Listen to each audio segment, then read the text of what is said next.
स्वभाव।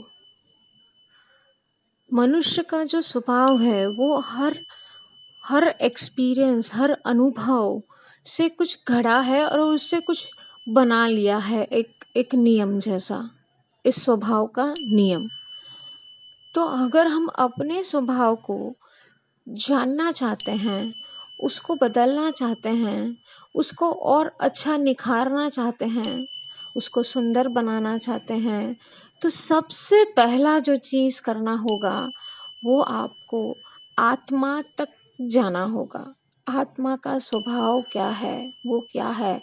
क्योंकि आत्मा ही स्व है, उसका जो स्वभाव है वो मूल है। मतलब पहला तो तुम जो शरीर के अंदर जो ये व्हीकल है, ये जन्म है, वो इस शरीर के थ्रू थ्रू आत्मा ही तो अपग्रेड होने वाली है। ये एम है। अगर ऐसा है तो मूल स्वरूप का अगर जानोगे तो क्या होगा कि ये जो स्वभाव है, ये जो जीवन है, उसका मायना बदल जाएगा। पता चलेगा कि ये जो है ये मेरा स्वभाव है। क्योंकि मूल तो आत्मा है, बाकी सारी चीजें बिखरने वाली है, बाकी सारी चीजें टूटने वाली हैं। ओके, तो जो मेन है वो है आत्मा। तो आत्मा का स्वभाव क्या है, ये जानने के लिए बैठना पड़ेगा,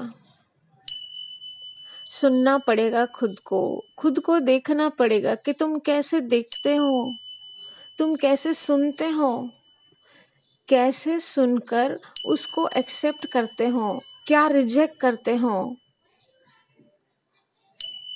कहाँ जाते हो, क्या काम करते हो, कैसे करते हो, सब कुछ देखना होगा।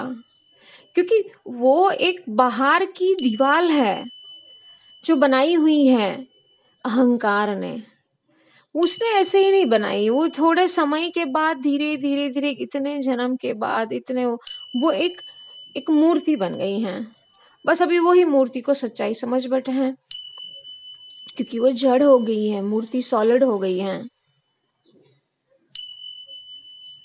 और आत्मा की मूर्ति नहीं होती, वो तो ज्योति है जो उजाला फैलाती है। तो आत्मा जितना वीक, और आत्मा को अपग्रेड करना मतलब उसकी जो ज्योति है, उसका जो प्रकाश है, उसको बढ़ाना, उसको फैलाना।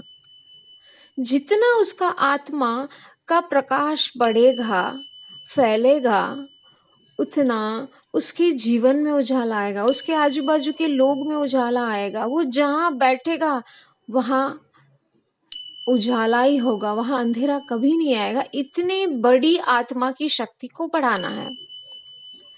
तो ऐदर एक काम हम जो हमेशा करते हैं कि हम आउटर वर्क करते हैं ज्यादा।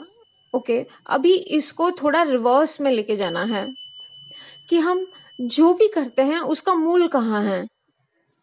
कार्य तो दोनों करने हैं। जब ये अंदर और बाहर का कुछ नहीं बचेगा, फिर सारी प्रॉब्लम खत्म हो जाएगी। क्योंकि अंदर और बाहर मतलब सुख और दुख नहीं है। जो कल्पनाएं की हैं, सुख की परिभाषा और दुख की परिभाषा, अगर दोनों गिर जाएं तो सुख और दुख रहेगा ही ना। क्योंकि सुख और दुख again it's a Kalpana, a state of mind. तो इसको अगर जान लेंगे तो सारी चीजें एक के बाद एक आपको क्लियर दिखने लगेगी। और ये करना ही पड़ेगा, नहीं तो बहुत सारे तरीके हैं, आजमाते हो तुम, उसमें लगे रहो। किसने किसको रोका है?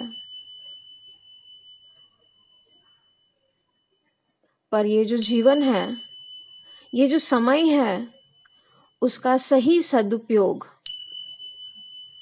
ये जिम्मेदारी है मनुष्य की। ये जिम्मेदारी है। वो अपनी जिम्मेदारी ही नहीं जानता कि ये जो समय है वो उसका मैं क्या कर रहा हूं। मतलब ये क्षण है ना, वो वापस नहीं आने वाली। मतलब we are going towards the death, not the life, death. पर डेथ में जा रहे हो, मैं ये जी लूं, मैं ये कर लूं, ये मैं सवार लूं, मेरे पास इतना ही समय है। वो जो अर्जेंसी है वो निर्माण कैसे होगी? जब सच्चाई पता चलेगी।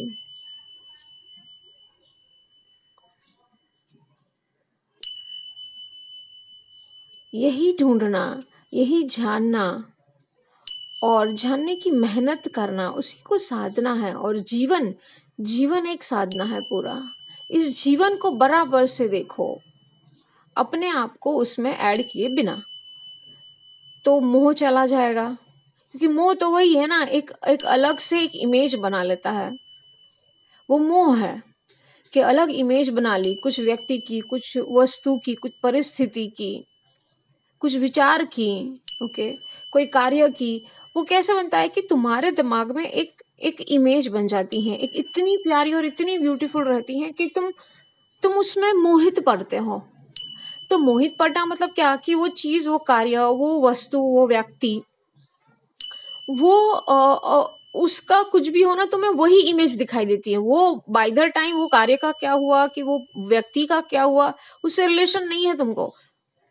वो जो मोह है ना, वो आगे आ जाता है उसके बीच में, वो व्यक्ति और तुम्हारे बीच में, एक इमेज, नई इमेज क्रिएट करने के लिए या उसको और सॉलिड करने के लिए। तो ये जो मोह का द्वार टूट जाएगा, तभी आगे देख पाओगे, समय देख पाओगे। और जब जिसने समय देख लिया ना अपना, ये तो कैसे जा रहा है, कैसे बह रहा है, वो समय के साथ चलता हुआ तुम्हारा आत्मा दिखाई देगा। सब कुछ पॉसिबल है, बस तुम्हें जागना है। सब कुछ पॉसिबल है, जागना है, देखना है, सुनना है, अपने आप को महसूस करना है, अपने आप को। क्योंकि खजाना अंदर है, ट्रेजर तुम ही हो, ट्रेजर। कूदना है, वही महासागर में मोती मिल जाएगा, ये गारंटी है। करके देखो।